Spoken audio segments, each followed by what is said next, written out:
اللہ تعالیٰ حقوق العباد بخش دے گا کہ نہیں؟ اگر میں نے کسی کا حق کھایا تھا تو میں نے توبہ کر لی اور دعا کی کہ اللہ اس کو نیکیاں دے دے اور مجھے بخش دے. اب بھائی یہ اس کی مرضی ہے کہ وہ کتنی نیکیاں لیتا ہے، یا اللہ تعالیٰ اس کا ایکویلنٹ کیا نکالتا ہے. بخاری میں حدیث ہے کہ جس نے دنیا میں کسی کے ساتھ کوئی لین دین کا معاملہ کیا ہے، خواہ وہ اخلاقی معاملہ ہے یا پیسوں کی لین دین کا، تو وہ دنیا ہی میں سیٹل کر لے، کیونکہ آخرت میں نیکیاں دینی پڑیں گی. یہ بخاری کی حدیث ہے.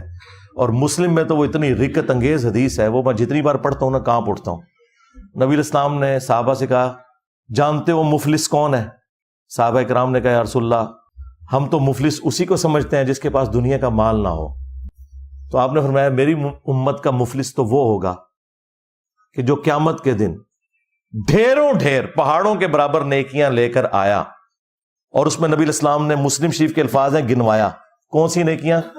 نماز، روزہ، حج، زکوٰۃ. یہ سارے بڑی بڑی نیکیاں یہی ہو سکتی ہیں، اور نبی الاسلام نے گنوائی.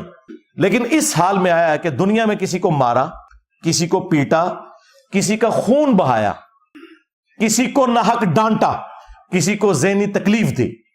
وہ لوگ اللہ کے حضور آئیں گے اور اللہ سے کہیں گے کہ آج ہمیں بدلہ چاہیے. اللہ تعالیٰ فرمائے گا آج تو کرنسی جو ہے وہ نیکیاں ہیں، جاؤ پھر اتنی اتنی نیکیاں لے لو اس سے.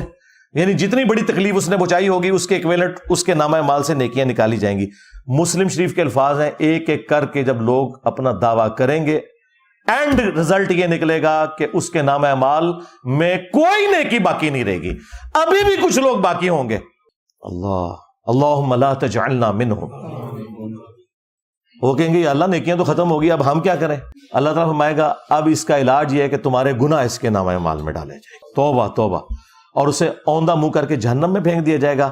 پھر نبی اسلام نے اینڈ پہ فرمایا کہ میری امت کا مفلس یہ ہوگا. یعنی حقوق اللہ میں تو وہ اتنا کامیاب کہ پہاڑوں کے برابر نیکیاں، لیکن حقوق العباد کے معاملے میں وہ مارا گیا. اب اس میں طریقہ یہ ہو سکتا ہے کہ آپ معافی مانگیں. ہاں آپ نے معافی مانگ لی، اگلے بندے نے معافی نہیں دی، تو انشاءاللہ اللہ سے امید ہے قیامت کے دن اللہ تعالیٰ اس بندے کو کوئی نہ کوئی مدنی رشوت دے کر، یعنی کوئی جنت کا انعام دے کر راضی کر لے گا کہ اس کو معاف کر دو، کیونکہ آپ اپنا کام کر چکے. ہاں اگر کوئی مالی لین دین کا مسئلہ ہے تو پھر تو آپ نے اس کو کلیئر کرنا ہے. اور اگر وہ آپ کے اندر استطاعت نہیں اس کو کلیئر کرنے کی، پھر اللہ سے دعا کریں کہ اللہ تعالیٰ قیامت کے دن کوئی معاملہ حل کروا دے. یا بعض اوقات یہ بھی ہوتا ہے کہ بندہ فوت ہو گیا، آپ نے اسے تکلیفیں دی تھی، فائنینشیل کوئی تنگ نہیں کیا، لیکن ویسے تو پھر اس کے لیے دعائیں مغفرت کرتے رہیں. آپ کی دعائیں مغفرت کی برکت سے اللہ تعالیٰ اس کے برزخ میں درجات بلند کرے گا، اور اللہ تعالیٰ قیامت کے دن جب اسے بتائے گا نا کہ یہ تو تیری نیکیاں تھیں اور یہ اس بندے کی دعائیں ہیں جو تیرے نامہ مال میں نظر آ رہی ہیں، تو وہ آٹومیٹکلی اس سے راضی ہو جائے گا. لیکن یہ سارے آپشن میں نے اس لیے ڈسکس کیے کہ آپ کو سارے اینگل سے گفتگو کلیئر ہو جائے. لیکن کوشش یہی کرنی چاہیے کہ بھائی دنیا میں معاملات اپنے سیٹل کریں. سیدھی سی بات ہے. صحیح مسلم میں حدیث ہے کہ شہید کا ہر گناہ معاف ہے، قرض اس کا بھی معاف نہیں ہے، پیسے کا لین دین. بخاری مسلم میں حدیث ہے مقروض کا جنازہ لایا جاتا تھا، آپ فرماتے تھے تم پڑھو میں نہیں پڑھوں گا جب تک کہ کوئی قرضہ اس کا نہیں اتارے گا. اور پھر بخاری مسلم کے الفاظ ہے جب اللہ تعالیٰ نے نبی الاسلام کو غزوہ خیبر کے بعد وسعت دی، مال غنیمت میں 5واں حصہ مختص ہو گیا، آپ کے پاس اللہ تعالیٰ کی طرف سے دولت کی ریل پیل ہو گئی کہ بیت المال میں آ گیا، آپ اپنے اوپر تو نہیں لگاتے تھے. تو پھر نبی الاسلام بیت المال میں سے جو خمس 5واں حصہ جو اللہ اور اس کے محبوب صلی اللہ علیہ وآلہ وسلم کے لیے خاص ہے، وہ پھر آپ صلی اللہ علیہ وآلہ وسلم قرض اتارنے کے لیے خرچ کرتے تھے. اور پھر آپ آیت تلاوت کرتے تھے النبی اولا بالمؤمنین من انفسہم وازواجہ امہاتہم، نبی مومنین کی جانوں سے بڑھ کر ان پر حق رکھتے ہیں، اور نبی کی بیویاں امت کی مائیں ہیں. اور پھر آپ کہتے تھے یہ میرے بچوں کی مانند ہے نا تو میں اس کا قرضہ اتاروں گا. اچھا حیران کن بات ہے، قرآن میں تو آیا تھا کہ نبی کے لیے امت نے جان دینی ہے، امت نے اپنا مال خرچ کرنا ہے. لیکن نبی علیہ السلام اتنی محبت کرتے ہیں اپنی امت سے کہ آپ صلی اللہ علیہ وآلہ وسلم اپنے امتیوں کا قرضہ اتار رہے ہیں. اس لیے میں کہتا ہوں کہ آپ کے پیر وہ ہیں جو لوگوں سے کھاتے ہیں، ہمارا پیر وہ ہے جو اپنے ماننے والوں کو کھلاتا ہے. ہاں، اور ان کی دعاؤں کی برکت آج تک ہم کھا رہے ہیں اللہ کے فضل سے. بلکہ تم لوگ جو نا ان کے نام کے اوپر چندے بٹور کے تو استحصال کر رہے ہو، ورنہ تم لوگوں کو تو کوئی 1 ٹکا دینے کے لیے تیار۔ آج جتنے لوگوں نے خانقاہیں سجائی ہوئی ہیں کس کے نام کے اوپر چندہ مانگ رہے ہیں؟ اللہ اور اس کے رسول کے نام کے اوپر مانگ رہے ہیں، عزتیں اسی کے اوپر بنائی ہوئی ہیں نا۔ تو نبی علیہ السلام کو جب اللہ تعالیٰ نے وسعت دی تو پھر آپ علیہ السلام خود قرض اتار دیا کرتے تھے۔ انزائٹی، میں اگلی نماز کے لیے بے چین رہتا ہوں، ٹک ٹکی لگی رہتی ہے۔ مجھے اس سوال کی سمجھ نہیں، مطلب کیا ٹک ٹکی کس اعتبار سے لگی رہتی ہے کہ نماز پڑھنی ہے، یا نماز کی ٹینشن اس اعتبار سے ہے کہ ایک مشکل کام ہے جو مجھے کرنا پڑ رہا ہے؟ اگر تو اس لیے ہے کہ آپ کا دل لگتا ہے تو بہت اچھی بات ہے، وہ تو بخاری مسلم میں حدیث ہے 7 لوگوں کو اللہ کے عرش کا سایہ نصیب ہوگا، ان میں سے ایک شخص وہ بھی ہوگا کہ جو اس طرح کی کیفیت گزار رہا ہو کہ اس کا دل مسجد میں اٹکا ہوا ہو، یعنی ہر وقت وہ مسجد کی طرف اس کی توجہ ہو۔ اور بخاری مسلم میں حدیث ایک اور موجود ہے کہ جو شخص نماز کے انتظار میں بیٹھا ہوا ہے نا تو وہ نماز ہی میں شمار ہوگا۔ تو اگر یہ والی چیز ہے پھر تو ٹھیک ہے، مجھے تو یہی سمجھ آئی ہے اس میں سے۔ یہ سوال کس کا ہے؟ کیا مطلب اس کا لیا آپ نے؟ کوئی کام کرنا ہوتا ہے، یعنی یونیورسٹی کی اسائنمنٹ بنانی ہے یا کوئی ویڈیو ایڈیٹنگ کرنی ہے، تو اس پہ پورا فوکس نہیں ہوتا جب تک نماز پڑھ نہ لیں۔ یعنی میرے سارے کام عشاء کے بعد ہی سٹارٹ ہوتے ہیں کہ فجر تک اتنا لمبا ٹائم سپین مل جاتا ہے، اس سے پہلے یہی ہوتا ہے کہ یہ کام انکمپلیٹ رہنا ہے، نماز کی ہر وقت کہ میں نماز نہیں ظاہر ٹائم تو آپ کو میں سمجھ گیا، اسٹوڈنٹ لائف میں ٹائم جو ہے نا وہ فجر سے زور تک ہے جس میں آپ کی کوئی نماز نہیں آ رہی، اور دوسرا اگر کوئی ہے نا تو وہ عشاء سے فجر تک ہے۔ ہاں تو دونوں میں سے آپ کوئی چوز کر لیں جو آپ کے لیے آسانی ہے وہ آپ کریں۔ فرقوں کی دکانیں بند، ڈیمیج ہیز بین ڈن، آپ نے کام تقریباً مکمل کر دیا۔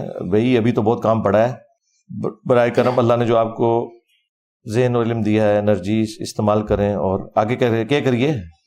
غیر مسلموں کو حق کی دعوت، غیر مسلموں کو میرے علاوہ کون دعوت دے رہا ہے؟ یہ ڈاکٹر ذاکر نائک ہے، باقی وہ صرف غیر مسلموں کے رونے رو رہے ہیں۔ میرے سے زیادہ کسی کی ویڈیوز دکھائیں تو آپ نے اگر نہیں دیکھی ہیں تو ہدایہ وکٹری چینل پہ جائیں، ہدایہ پورٹل پہ جائیں، غیر مسلموں کے بارے میں بھی میری ویڈیوز الحمدللہ، ایتھیسٹ کے 10 کوسچنس۔ یہ جو لوگ مجھے مشورے دے رہے ہیں نا مفتی حضرات، یہ اصل میں کہہ رہے ہیں ساڈی جان چھڈو، انجینئر صاحب نے اس پاسے لاؤ۔ انہوں نے کوئی انجینئر صاحب اتنی انرجی ہے کہ تہاڈی بھی نہیں جان چھڑنی، انہوں نے بھی نہیں چھڑنی۔ مجھے بتائیں دھروو راٹھی نے جب ویڈیو بنائی ہے کدھر مر گئے مفتی بریلوی دیوبندی اہل حدیث؟ آپ کے اسلام کی جڑیں اس نے ہلا کے رکھ دیں، بدنیتی سے نہیں، جو اس کو انفارمیشن ملی۔ میں نے جواب دیا ہے، میرے علاوہ کس نے ایک ایک بات کا جواب دیا ہے؟ یہ صرف میرے خلاف کلپ بنانے کے لیے شعر ہے، اور پھر کہتے ہیں انجینئر صاحب کو کہتے ہیں غیر مسلموں پہ کام کرے۔ تم تو کاری کو نہیں رہے کام، نہ مسلمانوں پہ نہ غیر مسلموں پہ۔ انجینئر صاحب زیادہ کوئی کام کاری نہیں، نہ اللہ کے فضل سے۔ یوسف نے کہا کہ یہ عورت ہی مجھے پھسلا رہی تھی، اور عورت کے قبیلے کے ہی ایک شخص نے گواہی دی، اس کا کرتا پھٹا۔ اس آیت میں 4 ماہ کے نومولود 7 بچے کی گواہی کا ذکر نہیں، یہ اسرائیلی روایتوں میں، قرآن میں واقع نہیں آیا۔ قرآن میں اتنا ہے کہ گواہی دی، بڑی عمر کا تھا، چھوٹی عمر کا تھا، اس سے کوئی غرض نہیں۔ بہرحال میرا خیال ہے کہ وہ بڑی عمر کا ہی ہوگا، کیونکہ اگر وہ چھوٹی عمر کا شیرخوار بچہ یہ کام کرتا نا تو یہ تو اتنا غیر معمولی واقعہ تھا کہ اس وقت ان سب لوگوں کو حضرت یوسف کو پیغمبر مان لینا چاہیے تھا۔ اتنا بڑا معجزہ ہو گیا تھا، اتنا بڑا واقعہ ہونا اور ان اٹینڈڈ ہو جانا۔ لہذا قرآن سے جو ہے نا کہ جو اس کے گھر والوں میں سے کوئی تھا جس نے، جو کوئی عقل مند آدمی ہوگا، یہ مشورہ دیا۔ باقی جو فلموں میں فلمایا ہوا ہے نا، اسرائیلی روایتیں، حدیث میں کہیں نہیں آیا۔ نہ یہ آیا کہ زلیخا کی شادی ہو گئی تھی اور وہ جوان ہو گئی تھی، نہ ایسا کوئی نہیں۔ میت کے گھر سے کھانا جائز ہے؟ مولانا اسحاق اسے حرام کہتے ہیں۔ جی اعلیٰ حضرت بھی اسے حرام کہتے ہیں، لیکن اگر دوسرے شہر سے مہمان آئے ہوئے ہیں اور ان کے لیے کھانا ارینج کیا جاتا ہے تو ٹھیک ہے، انہیں یہ تو نہیں آپ نے کہنا جا کے مارکیٹ سے کھاؤ اور پیٹ اپنا خراب کرو اور گلا بھی خراب کرو۔ صرف یہ کہا گیا کہ جس گھر میں میت ہے نا وہاں پہ کھانا پکنے کی تکلیف سے اس میت کو، اس کے لواحقین کو نہ گزارا جائے، کیونکہ بیچارے غم کی حالت میں تو لوگ آ کے وہاں کھانا دیں۔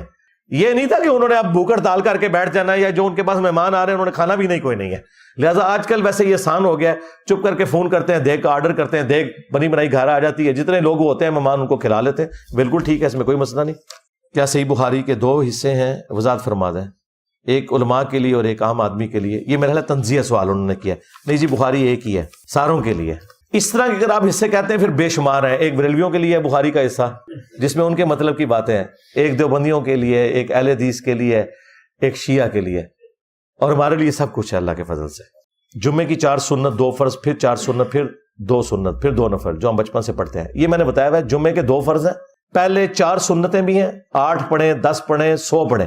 بخاری مسلم میں ہے کہ جو جلدی آ جائے، جتنا اللہ توفیق دے نماز پڑھے، اور مسلم شریف میں ہے کہ جو فرض کے بعد پڑھنا چاہے وہ 4 رکعتیں پڑھے۔ تو فرضوں کے بعد 4 رکھتے ہیں، سنت دو دو کر کے بھی پڑھ سکتے ہیں، اکٹھی 4 بھی پڑھ سکتے ہیں، اور فرضوں سے پہلے جتنی مرضی پڑھیں. البتہ خطیب جب ممبر پہ آ جائے تو بخاری مسلم میں آئے کہ پھر 2 رکعتیں آپ نے پڑھنی ہے. ممبر پہ آنے سے پہلے آپ جتنی مرضی پڑھیں. وہ تو بخاری مسلم میں حدیث ہے، جو صبح سب سے پہلے آتا ہے اسے اونٹ نہر کرنے کا ثواب ملتا ہے، پھر اس کے بعد جو آتا ہے گائے ذبح کرنے کا، اس کے بعد جو آتا ہے بھیڑ یا بکری، اور اس کے بعد جو آتا ہے مرغی صدقہ کرنے کا، اور اینڈ پہ جو آتا ہے وہ انڈا صدقہ کرنے کا. اور جو اس کے بعد آتا ہے جب کہ ممبر پہ خطیب چڑھ جاتا ہے پھر وہ رجسٹر بند ہو جاتا ہے، اور پھر فرشتے جو ہے وہ